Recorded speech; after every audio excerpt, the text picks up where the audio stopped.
Right మరొక breaking చూస్తున్న వైద్యారోగ్య కుటుంబ సంక్షేమ శాఖలో పనిచేస్తున్న అవుట్సోర్సింగ్ ఉద్యోగులు ధర్నా చేశారు. వేతనాల కోసం హైదరాబాద్ పట్టణ ప్రాథమిక ఆరోగ్య కేంద్రం వద్ద ధర్నాకు దిగారు. అయితే శాంతియుతంగా ధర్నా చేస్తున్న అవుట్సోర్సింగ్ ఉద్యోగులను పోలీసులు అరెస్టు చేశారు. గత 5 నెలలుగా జీతాలు రావటం లేదని, కుటుంబ పోషణ తీవ్రంగా ఉందని అవుట్సోర్సింగ్ ఉద్యోగులు ఆవేదన వ్యక్తం చేశారు. బాకీలు చేసి కుటుంబాన్ని పోషిస్తున్నామంటూ వారు వాపోయారు. ఇక పెండింగ్లో ఉన్న 5 నెలల వేతనాలు తక్షణమే విడుదల చేయాలని వారు డిమాండ్ చేశారు.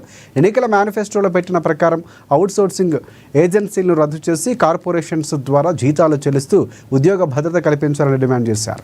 అవుట్సోర్సింగ్ ఉద్యోగులకు 10 లక్షల రూపాయల ఎక్స్గ్రేషియా ప్రకటిస్తూ ఒకరికి ఉద్యోగం కల్పించాలన్నారు.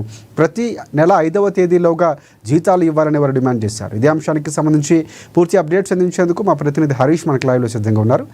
హరీష్, చెప్పండి పూర్తి అప్డేట్స్ ఏంటి? ఇటు రాజశేఖర్, వైద్య ఆరోగ్య శాఖ కుటుంబ సంక్షేమ శాఖలో పనిచేస్తున్న అవుట్సోర్సింగ్ ఉద్యోగులు ఈరోజు కోటిలోని ప్రాథమిక ఆరోగ్య కేంద్రం వద్ద కూడా ధర్నా నిర్వహించిన నేపథ్యం ఉంది. ఇక శాంతియుతంగా ధర్నా చేస్తున్న వారికి సంబంధించి కూడా పోలీసులు అక్కడి నుంచి తరలించడం కావచ్చు, పలువురిని అరెస్ట్ చేసి పోలీస్ స్టేషన్ తరిన పరిస్థితి అయితే కనిపించింది. ఇక ప్రధానంగా 5 నెలల నుంచి కూడా వైద్య ఆరోగ్య శాఖ పనిచేస్తున్న అవుట్సోర్సింగ్ ఉద్యోగులు ఉంటారు. వాళ్ళకి సంబంధించి కూడా 5 నెలలుగా జీతాలు రావట్లేదు.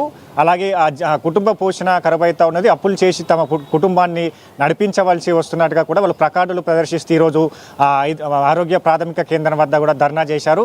ఇక ప్రధానంగా ఏదైతే ఎన్నికల ముందు ఇచ్చిన హామీ మేరకు, మేనిఫెస్టోలో చేర్చిన హామీ మేరకు అవుట్సోర్సింగ్ని కూడా రద్దు చేయాలి, కార్పొరేషన్ ద్వారా తమకు వేతనాలు చెల్లించాలి, ప్రతి 5వ తేదీకి సంబంధించి కూడా లోపలనే తమకు వేతనాలను చెల్లించాలని కూడా వాళ్ళు డిమాండ్ చేసిన నేపథ్యం. దాంతోపాటుగా ఇప్పటికీ 5 నెలలుగా పెండింగ్లో ఉన్న జీతాలకు సంబంధించిన బకాయిలను రాష్ట్ర ప్రభుత్వం వెంటనే విడుదల చేయాలని కూడా వాళ్ళు ప్లకార్డులు ప్రదర్శిస్తూ కూడా ఈరోజు ప్రాథమిక ఆరోగ్య కేంద్రం వద్ద నిరసన చేసిన నేపథ్యం అయితే కనిపిస్తూ ఉంది. ఇక మొత్తంగా వీళ్ళందరినీ కూడా అరెస్ట్ చేసి పోలీస్ స్టేషన్కి తరలించడం జరిగింది. ఇక రాష్ట్ర ప్రభుత్వం దీనిపైన స్వతరమే స్పందించాలి. ఇక వైద్య కుటుంబ ఆరోగ్య శాఖలో పనిచేస్తున్న అవుట్సోర్సింగ్ ఉద్యోగులకు సంబంధించి ఇక పూర్తిగా మేనిఫెస్టోలో చేర్చిన అంశంగా ఏదైతే కార్పొరేషన్ ద్వారా తమకు జీతాలు ఇవ్వాలని కూడా వాళ్ళు ప్రధానంగా డిమాండ్ చేసిన నేపథ్యం ఉంది. ఇక మొత్తంగా వీళ్ళకి సంబంధించి కూడా గత కొద్ది రోజులుగా ధర్నాలు నిరసనలు చేస్తున్న నేపథ్యం అయితే కనిపిస్తూ ఉంది. ఇక 5 నెలలుగా జీతాలు రావట్లేదు కాబట్టి ఇక తీవ్రమైన ఇబ్బందులు ఎదుర్కొంటున్నాం. ఒక వైద్య ఆరోగ్య శాఖకు సంబంధించి